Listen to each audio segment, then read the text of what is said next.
Welcome, gentlemen, to our mid-season report card. We're going to take the Vancouver Canucks. We're going to break them down into 5 areas and look at how they've been doing since we're halfway through and see where they've got left to go. So we're going to start with youth, and we've got a lot of young players, and I know this is a season where we talked a lot about giving them opportunities to learn and to play.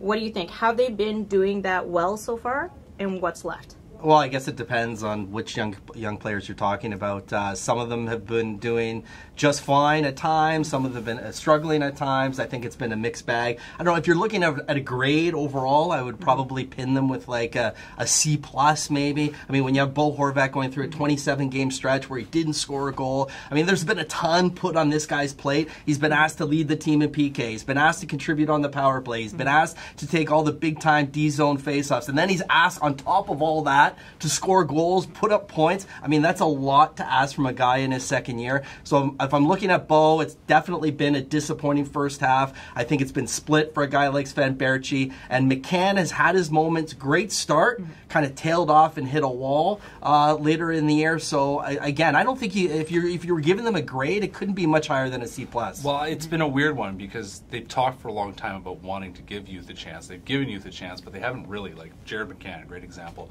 Guy who got some time with some guys that can actually play the game, and now he's back playing on the fourth line, putting up grinder minutes. I mean, what's that telling that kid? I mean, it said you can play in the NHL, but it's sort of like, what's good enough? And I think for a kid that young who's trying to figure out what's going on, you want to get results right away. So from that standpoint, it's like they're not dealing with them in like the easiest way. They're saying they've got to learn how to actually get some minutes in the NHL, but I'm not so sure that they're really getting the results that they would want.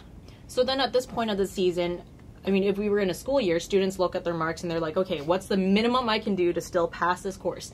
If we were to apply that kind of thought to the team, especially for the young players, what's the least that they can do to still make the season kind of worth it, or to at least at the end of the year kind of bump that grade up a little bit? Well, I think they need to play no matter what. I mean, the whole idea is that these guys play games, get big-time opportunities, and it kind of accelerates their growth heading forward. So I think that, you know, if we look at Bo Horvat for one and we say, that was a steep learning curve, a lot to do in the first half of the season, if it starts to pay off in the second half of the year, if he can put up, you know, like 18 points in the second half of the season, then you know you got to pay off. If McCann can be in the lineup and get on the power play and contribute just a little bit offensively, because it's a lot to ask from a 19-year-old, but just a little bit. If he gets that little bit in the second half of the year and you see progress, again, another guy that you could say, yeah, ka-ching, he's passing. And the other guy I would point to is Sven Berchi, who's kind of hit his stride in the last few weeks of the second half of the season. If that stride were to continue in the second half of the year, we see his speed, we see him around the net, we see him getting points, all of those things,